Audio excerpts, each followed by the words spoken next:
A gente tem falado desde segunda-feira, que é quando você chegou, mas na verdade a gente está falando sobre isso tem muito tempo.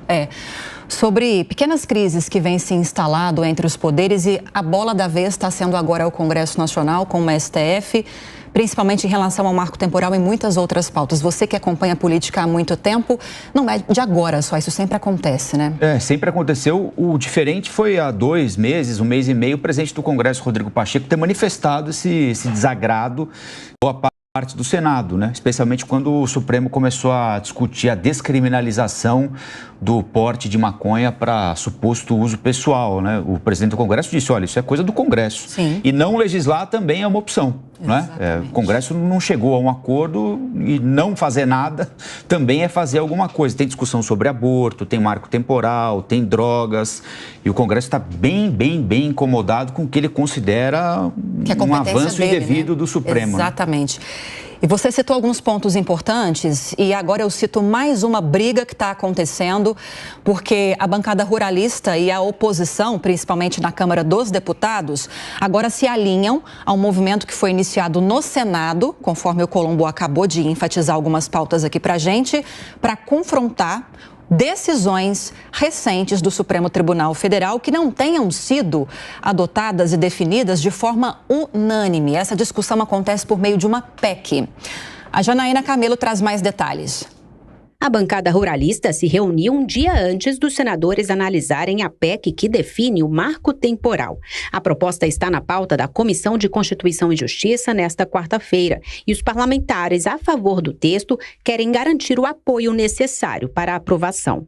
O presidente do Senado, Rodrigo Pacheco, se comprometeu com a bancada em levar a PEC direto ao plenário assim que passar na CCJ, mesmo com a questão já definida pelo Supremo Tribunal Federal, que por maioria rejeitou a tese do marco temporal para a demarcação de terras indígenas. O relator da proposta no Senado, o senador Marcos Rogério, do PL, disse que o plano é aprovar a PEC pela manhã na comissão e apresentar requerimento de urgência para seguir imediatamente ao plenário. Nosso parecer será pela aprovação do projeto como ele veio da Câmara dos Deputados, para evitar que a gente tenha que fazê-lo retornar à Câmara e aí a gente ter, durante esse lapso temporal, a vigência da decisão que o Supremo toma. O autor da PEC, senador Irã Gonçalves, do PP, comentou a expectativa sobre a análise da proposta. Olha, eu acredito que o presidente Pacheco certamente colocará esse tema para votação o mais breve possível.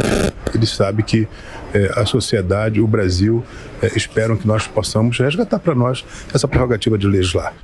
A PEC do marco temporal é uma das propostas que o Congresso Nacional quer pôr na mesa para contestar o STF e propor, segundo os parlamentares, um equilíbrio entre os poderes, especialmente com relação à discussão na Suprema Corte sobre temas polêmicos como a descriminalização do aborto e das drogas.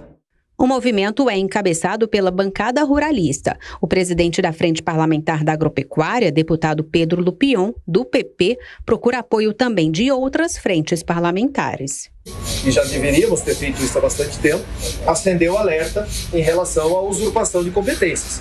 Nós estamos falando da questão do marco temporal, nós estamos falando da questão da função social da terra, ou seja, relativizar a propriedade privada, né? Propriedade mesmo produtiva, comprovando a subjetividade da função social dessa área. Os parlamentares tentam assinaturas para a tramitação de uma PEC que permita a revisão pelo Congresso de decisões do Supremo Tribunal Federal, que não foram aprovadas por unanimidade pelos magistrados. O deputado Domingos Sávio, do PL, autor da proposta, explica que a PEC altera um artigo da Constituição sobre a preservação da competência do Congresso diante da atribuição de outros poderes. A nossa proposta de emenda constitucional, ela não retira nenhuma prerrogativa do STF. Ela não afronta nenhuma cláusula pétrea da Constituição. Ela apenas assegura de maneira mais clara aquilo que a própria Constituição já diz. Outra PEC que o Congresso tenta analisar é a que permite a indenização de donos de áreas declaradas como indígenas e homologadas a partir de outubro de 2013. Pautada na Câmara em 2016, a proposta não está tramitando desde então. Em uma outra estratégia, a oposição e as frentes da agropecuária, evangélica e da segurança pública anunciaram obstruir votações com o objetivo de, segundo os parlamentares, restabelecer prerrogativas parlamentares e impedir usurpações de competências sobre temas inegociáveis.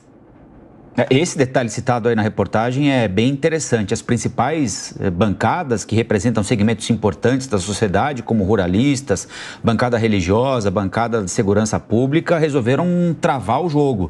Por isso é que não estão em andamento votações importantes nem na Câmara, nem no Senado, para tentar restabelecer um equilíbrio de forças na avaliação dessas bancadas, hoje pendendo demais para o Supremo Tribunal Federal, que está discutindo, como eu estava conversando agora há pouquinho aqui com a Lívia, temas que o Congresso entende são deles: descriminalização do uso de drogas, marco temporal, aborto até a 12ª semana de gestação. Aliás,